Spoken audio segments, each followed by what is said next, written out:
Okay folks, I'm going to document this rear end click noise. So I've got everything here. I want to show you what these thrust washers look like.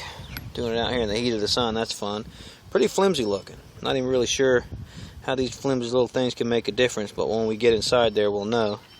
And here is the nuts. Mine look like they're still good. I ordered new ones anyway, but they go right in there. I'll show you what I'm talking about, but I want to give you a good representation of what the click sounds like, especially with an automatic transmission.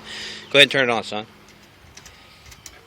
And then, no, I'll start it. We're going to put it in drive and reverse. Drive and reverse. Go ahead and put it in drive. Reverse. Hear that noise? Put it in drive. Again, put it in reverse. So that's the noise. Okay, you can turn it off, son. So that's the noise. Just in case you don't know. So I want to document this clearly so that everybody knows. So some of you modified and even slightly modified guys who they would otherwise tell you you have no warranty. It's how easy of a fix it is. So let me get started. Okay, you know what? I'm actually gonna for like the really guys that really are new at this, to show them how easy some of this stuff is. I'm going to go ahead and document this. And I usually put a chalk on that side, and the other side I'll put it in the front so the car can't go either direction. So my driveway stoops like that. And contrary to popular belief, I am fairly safe. Just keep me away from a spinning wheel. Floor jack. You can see I drove up on blocks because my car sits so low with the pretty Petters coilovers. And a block of wood with a floor jack under your differential. And you can lift that way. And then I'll show you what to do in a minute. Magic of video editing. Okay, I've got the car up. I like to put, if I don't need this area, normally I'll go up there and put jack stands on it just above the front wheel, right inside of that scissor jack spot that they have. But when I'm doing something like this where I don't need the space in here, I put it underneath the rear subframe or cradle insert bushing place there, and I use a weight top of a jack stand. Works really well. And then I do it like that. And you don't have to jack the car up very far when you do that. Let me put the other one. And then slowly set the car down on to the jack stands, making sure that everything is centered real good. And what I'll do is take the slack off of that, but by hand, without the bar, put a little bit of slack on it. Because I'm not going to use that space in there, I'll leave the jack in there, just a little bit of extra safety. As you can see, I've had these lugs off so many times already. The paint's coming off of them. So be it. Leave one, as you're loosening them off, leave one lug that's still in the threads, so that by surprise, because I've had it happen to me before long ago, your wheel doesn't fall off when you're not looking at it, and then it hits the cement or whatever, and you mess up your wheel. So leave one with the lugs, or hooked to the threads, and then when you take the last one off, you're right here next to the wheel, and you can literally pull the wheel off, and voila, there you go. Oh yeah, if you're working in the sun, make sure you keep your tools covered up if they're in the direct sun, because they'll get hot. But anyway, this started working last night. It got late. I didn't want to go to the store, but it's a 1 1/4 socket on that bolt. So you'll probably need a bar to break the bolt loose. Fortunately, I have one made up already. Push down, not up, helps to keep the stability of your car. Probably not strong enough to mess nothing anyway, but alright, so I got that off. And now I can take that brake caliper off of there, but to get that off, I went ahead and, so I didn't have to pin the thing, I went ahead and put the e-brake on, but now obviously I'm going to have to take the e-brake off and get the caliper off. Okay, brake caliper, 2 bolts, right freaking here and down here. I can make it easier for you to see in any way. Right on the back of it. 18 millimeter. Put a little muscle behind it. Once they break free, they're really easy. You can do them by hand.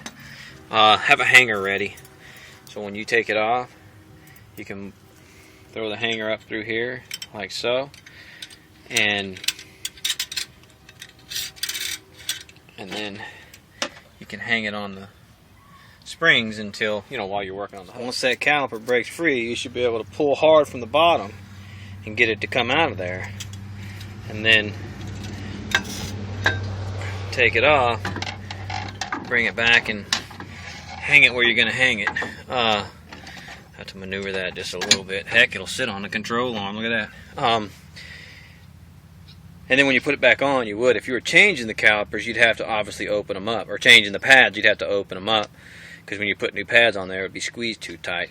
But we're not doing that, so let's go from here. And so you've got a little Torx screw in here.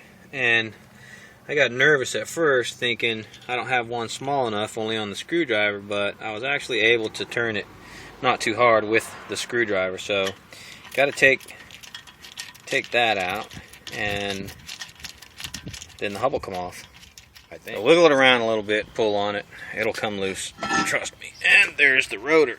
Now be very careful, you don't want to ding up the part of the rotor, which I won't if I just lay it down like that carefully, flat. And here you have this. Now there's bolts. You can see inside, there's the end of one. The end of the other one is down there. And the other one there, so there's three that you got to get to on the back side. So we'll go to the back side and get those off and pull that lug assembly there off. So here you go, if you can see that. There's one, and it'll come out. You know, again, put some muscle into it. The other one's right up there. The third one exactly right up behind there. So get those out of there, and we'll go from there. Okay, this hub's gonna want to stick on there. What I did was I took a tool. When you pull it back, the axle will allow the CV joint to hit the back, and you can get the hub right in there far enough to put this behind it so that you're holding the hub outward, and then tap. As you do that, tap on the axle shaft. Use a piece of wood. I'm holding two hands, so I'm going to put a piece of wood in there and tap it, and eventually the hub will just fall off of there. So there you have it. And let's see what these thrust washers will do. And so here you go.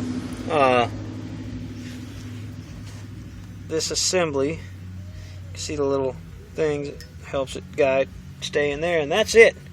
It just goes on the end there. Pretty ridiculous to not have it in there from the factory, but and how that's making a pop, I do not know. I gotta trust that they do know. So I'll put it on here and up against there, and we'll see what happens. Behind the wheel, also, you're gonna want to remove this right here. That's the speed sensor or something, but it goes inside there.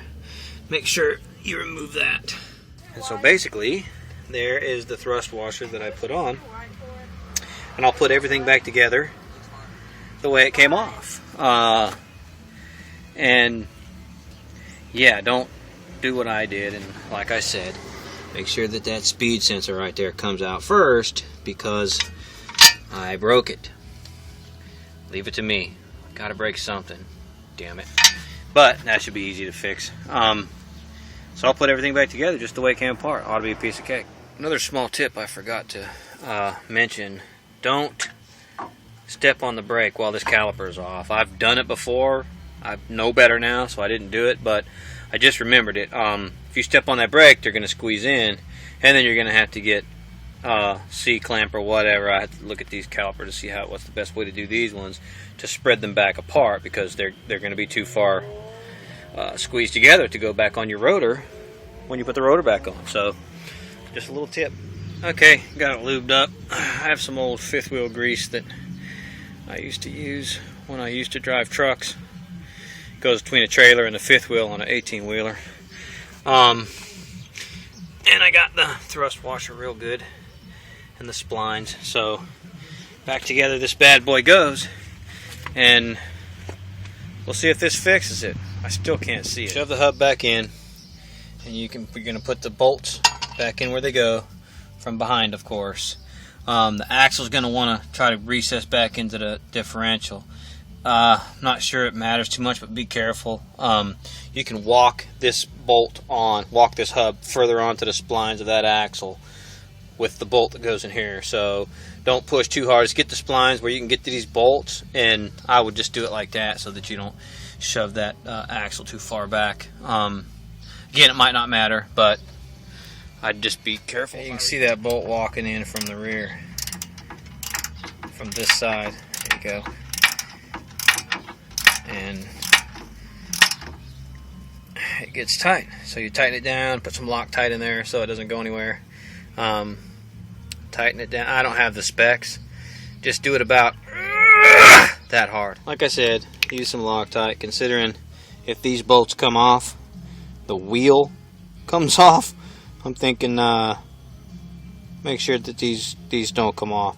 So yeah, Loctite. Please. And put the bolt on until the new one, because it does call to change out from the old to new. So when you take these off, so put the new bolt on just as tight as you can until the drive shaft starts turning, and then just leave it alone. You can torque it once we get the brake rotor and caliper back on, and that way you know you can set the emergency brake to get the torque that you need, that it calls for, which is 199 pounds, 200 foot-pounds of torque, I believe. Okay, rotor on. Get the torque's not as tight as you can get it. Everything's on now except the brake caliper. We'll put the brake caliper back on and set the emergency brake and torque down that. 159 foot-pounds actually. And my bar only goes to 150, so I'll go to 150, and I think is 9.5 pounds, so should be okay. But after that, it's done. Put the wheel back on, good to go. Okay, so now put the tire back on, or the wheel back on, and you're good to go. Repeat for the other side, and then repeat the process of jacking the car up. Just get the weight off the car, let the jack stands down, pull everything in it, let it down, and you're good to go. And that's the thrust washer. When I get the other side done, we'll do a test and see if we still have that pop. And if we do, well, it's been nice knowing you. I'm going to shoot myself. Oh yeah, don't forget, in the end, to tighten this stupid ass sensor back up. And that's just good enough. In the interest of being thorough and showing even some of the newer people who don't really do this a lot, 5 lugs, obviously you want to stagger here, then go here, then across, then across, then across, with snugness, and then go ahead and tighten them. And the best way to do it with a 5 lug, so you know you don't forget, skip one, hit this, skip one, hit this, skip one, hit this, skip one, hit this. And then obviously you have no choice but to go straight across from each other. Kind of like torquing a cylinder head, but I just figured I'd throw that in. Reverse.